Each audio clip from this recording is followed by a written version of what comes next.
Hello everyone. Today we will be discussing about current issues in special education. Okay. Special education किसके लिए होता है? वो student या वो पर्सन जो कि डिसेबल्ड होते हैं, जो कि अच्छे से जिनका फंक्शन प्रॉपर नहीं हो पाता है, जिनको कि या तो लर्निंग डिसेबिलिटी हो सकती है या कोई फिज़िकल डिसेबिलिटी हो सकती है, बात करने में उनको प्रॉब्लम हो सकती है, फ्लुएंट स्पीच नहीं होगा उनका। तो special education for specially abled children और डिफरेंटली एबल्ड चिल्ड्रन के लिए किया जाता है। और इश्यूज़ क्या क्या आ रहे हैं वो हम लोग आज इस वीडियो में डिस्कस करेंगे कि उन्हें क्या क्या प्रॉब्लम फेस करनी पड़ रही है, उन्हें हमें एजुकेट करने में, स्पेशल एजुकेशन प्रोवाइड करने में। सबसे पहले हम लोग जानते हैं कि अब इंक्लूसिव एजुकेशन की प्रैक्टिस बहुत कॉमन हो चुकी है। इंक्लूसिव एजुकेशन में क्या कहते हैं कि सारे स्टूडेंट, अच्छे नॉर्मल स्टूडेंट या फिर किसी डिसेबल्ड स्टूडेंट, कोई डिसेबल्ड स्टूडेंट, सबको एक साथ एक क्लासरूम में बैठ के एजुकेशन मिलनी चाहिए। लेकिन क्या लगता है ये आपको फिजिबल है? ये एक अप्रोच है जो कि अलग अलग स्टूडेंट के इंडिविजुअलाइज्ड नीड को पूरा करना पूरा करने के लिए कहता है। लेकिन ये काफ़ी मुश्किल है क्योंकि इंडिविजुअल डिफरेंस है। अगर किसी की डिसेबिलिटी में भी डिफरेंस है, थिंक एबिलिटीज़ में डिफरेंस है, आईक्यू में डिफरेंस है, तो ये थोड़ा प्रॉब्लमेटिक होता है। कैसे हम लोगों को अरेंज करना है सबको, सबका ग्रोथ हो, सबको समझ में आए, सबकी लर्निंग हो। तो अब हम स्टार्ट करते हैं फिर से। Continuing scarcity of special educated teachers. अब हमें पता है कि इंडिया में इससे फोकस नहीं किया जाता है, टीचर्स को स्पेशलाइज नहीं बनाया जाता है कि वो कैसे डील करें किसी भी differently abled, specially abled children को। तो ये प्रॉब्लम है कि lack of specially educated teachers. और को टीचिंग होती है, इंटीग्रेटेड इंक्लूसिव एजुकेशन को टीचिंग के लिए भी फोकस करता है। लेकिन ये नहीं देखा जाता है कि इंक्लूसिव एजुकेशन के डिमेरिट्स क्या होंगी। क्या सबका आईक्यू, इंटेलिजेंस सेम होता है? बिल्कुल नहीं होता है सेम। तो फिर प्रॉब्लम आ जाएगी समझाने। अगर किसी को हम लोग क्लास ले रहे हैं और अलग अलग तरीके के चिल्ड्रन से, तो इंडिविजुअलाइज नीड्स पे फोकस नहीं कर पाएंगे। Lines are blurring in the diagnosis, pedagogy, instructions between a general education classroom and special education approach to instruction. Focus हम लोग का क्या चीज़ पे रहेगा? एजुकेटर है हम लोग, बीइंग एन एजुकेटर, हम लोग को क्या करना है? सपोर्ट करना है। किन किन स्टूडेंट्स पे फोकस करना है? मेनली जो स्टूडेंट्स जो कि ट्रॉमा फेस कर चुके हैं, किसी कैटास्ट्रॉपिक इवेंट्स को फेस कर चुके हैं, बहुत सारे सिचुएशंस में डिज़ास्टर्स कहीं कहीं आ जाते हैं, तो फिर उसका इफ़ेक्ट लॉन्ग लास्टिंग होता है, स्टूडेंट के माइंड पे वो हमेशा रह जाता है। तो उनके डर को हटाना है, फियर को हटाना है, तभी वो प्रॉपर लर्निंग कर पाएंगे, वो सीख पाएंगे। मल्टीपल डिसेबिलिटीज़, किसी किसी में मल्टीपल डिसेबिलिटीज़ प्रेजेंट होती हैं, स्लो लर्नर भी हो सकता है वो, और उसमें कोई फिज़िकल डिसेबिलिटीज़ भी हो सकती हैं, हैंडीकैप भी हो सकते हैं वो, और अलग अलग तरीके की डिसेबिलिटीज़ एक साथ उनमें पाई जाएंगी। तो उनको हैंडल कैसे करना है ये भी हमें आना चाहिए। And special talents without the benefit of the clear diagnosis. तो हम लोग को पहले डायग्नोस करना है। सबसे फर्स्ट स्टेप होता है कि analyse the problem and then find the solution which can be taken. तो हम लोगों को ये करना ज़रूरी हो जाता है। अब करंट इश्यूज़ पे हम लोग आते हैं पर्टिकुलरली। तो करंट इश्यूज़ में अब डेवलपिंग एरा है, तो टेक्नोलॉजी एडवांस हो रही है, तो टेक्नोलॉजी के अकॉर्डिंग टीचर्स को अडेप्ट करना भी मुश्किल हो रहा है और स्टूडेंट्स को भी अडेप्ट करना मुश्किल हो रहा है। तो इसके लिए हम लोगों को, as technology continues to substantially alter the classroom, students with individualized education program are specially targeted for extra support. तो हम लोगों को जो स्पेशली किसको एक्स्ट्रा सपोर्ट देना है? जो कि इंडिविजुअलाइज एजुकेशन प्रोग्राम के पार्ट है, मतलब कि जो students which are having some disabilities.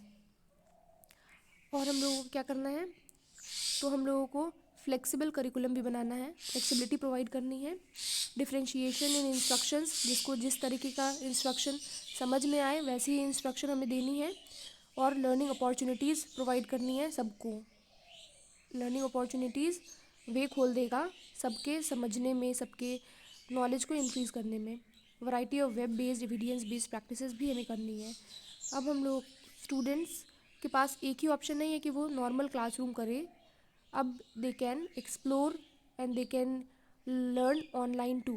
तो आसानी से वो अपने प्रॉब्लम को सॉल्व कर सकते हैं। देन कमिंग टू होमलेसनेस, ये भी हो सकता है एक क्लास में जितने स्टूडेंट्स हैं सबकी फाइनेंशियल बैकग्राउंड, इकोनॉमिक कंडीशंस ये सेम नहीं होती हैं। और कुछ ऐसे भी हो सकते हैं इंक्लूसिव एजुकेशन में जो होमलेस हो, तो एक साइकोलॉजिकल कंडीशन डेवलप हो जाती है कि होमलेस स्टूडेंट्स अच्छे से वो परफॉर्म नहीं कर पाते हैं क्योंकि वो मोटिवेटेड नहीं रहते। तो हम लोगों को आइडेंटिफाई करना पड़ेगा। एक एक गवर्नमेंट प्रोग्राम है ESSA, every student succeeds act, उसके तहत हम लोगों को पहले एनालाइज तो करना ही है सबसे पहले कि क्या प्रॉब्लम है स्टूडेंट्स में, और फिर उसका सल्यूशन भी निकालना है। These students fit outside the realm of traditionally acknowledge special education students. तो लोगों को लगता है कि डिसेबल्ड स्टूडेंट को ही बस मोटिवेशन चाहिए, लेकिन कुछ ऐसे students that does not have their home, proper home तो या residence also need special education. Trauma affected students face cognitive, emotional and learning problems. तो इसमें भी इशू है कि कुछ स्टूडेंट्स इंक्लूसिव एजुकेशन में ऐसे होते हैं जो कि ट्रॉमा अफेक्टेड होते हैं, और उन स्टूडेंट्स को हम लोग को इमोशंस को समझना है and we have to motivate them. हम लोग को पॉजिटिव मोटिवेशन उनके अंदर डालनी है। National child traumatic stress network, जो कि बताते हैं कि कैसे नेचुरल डिज़ास्टर्स जो है वो ट्रॉमा कॉज करते हैं, ट्रॉमेटिक इवेंट्स में चेंज हो जाते हैं। और ट्रॉमा क्या होता है?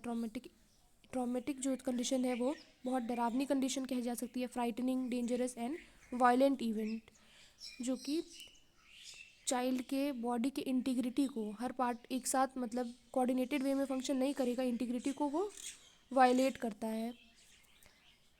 और हम लोग कैसे उनके और असिस्ट करेंगे ट्रॉमा अफेक्टेड स्टूडेंट्स को? हम लोग ट्रॉमा स्क्रीनिंग रिसोर्सेज प्रोवाइड करेंगे, उनको देंगे, और हम लोग उनके फैमिली मेम्बर्स से भी बात करेंगे, हम लोग काउंसलिंग करेंगे उन्हें। ओवरऑल हम लोग उनको मोटिवेट करने की, मैनेज करने की कोशिश करेंगे। फिर उसके बाद twice exceptional students often unrecognised. कुछ स्टूडेंट्स ऐसे होते हैं स्पेशल एजुकेशन में कि वो अबव एवरेज इंटेलिजेंस होता है उनका, और लेकिन वो अपनी कैपेबिलिटी को दिखा नहीं पाते हैं। वो वो छिपी रह जाती है, उनकी जो भी उनका जो प्लस पॉइंट है वो बाहर नहीं आ पाता है, सबके सामने उभर नहीं पाता है। ट्वाइस एक्सेप्शनल को 2E भी हम लोग कहते हैं, और हम लोग ये गिफ्टेड चिल्ड्रन के लिए यूज़ करते हैं, who have characteristic of giftedness with potential of high achievement. Achieve high कर सकते हैं वो, लेकिन वो एक्सपोज नहीं कर पाते हैं अपने इंटेलिजेंस को, लेकिन उनके पास क्योंकि एक या ज़्यादा डिसेबिलिटीज़ भी पाई जाती हैं इंटेलिजेंस के साथ साथ। तो हम लोगों को ऐसे स्टूडेंट्स को भी मोटिवेट करना है कि वो परफॉर्म करें अच्छे से अच्छा और अपने पोटेंशियल तक पहुंच पाएँ, because their giftedness often mask their special needs और vice versa, and they are sometimes labelled as lazy, underperforming. तो इन लोगों को हम लोग लेज़ी, कभी कभी इन लोगों को कहा जाता है, अंडर परफॉर्मिंग कहा जाता है। तो ट्वाइस एक्सेप्शनल स्टूडेंट्स के हम लोग को रिकॉग्निशन दिलाना है, फोर फ्रंट में लाना है। Parent support not available to everyone. जो फैमिली होता है वो बहुत ज़्यादा बिल्डिंग ब्लॉक जैसा काम करता है, वो सपोर्टिंग एलिमेंट होता है। हर एक पोजीशन में, हर एक प्रॉब्लम में इंसान फैमिली रिफ़र करता है। तो अगर किसी की फैमिली में पेरेंटल सपोर्ट ही ना हो और घर वाले ही की बुराई करते रहे उनकी, तो वो कभी भी अपने पोटेंशियल तक नहीं पहुंच पाएंगे, कभी भी उनका डेवलपमेंट कंप्लीट नहीं हो पाएगा और वो डीमोटिवेटेड ही फील करेंगे। तो पेरेंट से भी, बीइंग अ टीचर, हम लोगों को पेरेंट से कनेक्शन बना के रखना चाहिए, क्योंकि स्टूडेंट, पेरेंट्स, टीचर्स, ये एक ट्रायंगल होता है जो कि एक दूसरे के साथ कोऑपरेटिव वे में काम करेगा। तो स्टूडेंट की ग्रोथ और डेवलपमेंट काफ़ी हद तक अच्छी होगी। अब हम लोग कंक्लूजन पे आते हैं।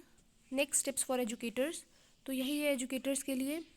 Individualise with disability education act, जिसके अंदर डिसेबल्ड